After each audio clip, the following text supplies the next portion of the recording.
Outagamie County and the city of Appleton are offering residents a way to report any damages due to flooding. Both agencies are partnering with 211 United Way to collect damage reports. Officials say collecting the flooding damage data will help identify potential resources for people affected. Those with flooding damage should document it by taking pictures and keeping any receipts related to cleanup costs. To report damages, simply dial 211 to contact officials.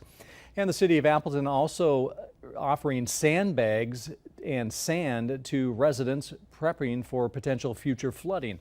The supplies will be available in Appleton's Memorial Park tomorrow through Friday from 7 a.m. to 2 p.m.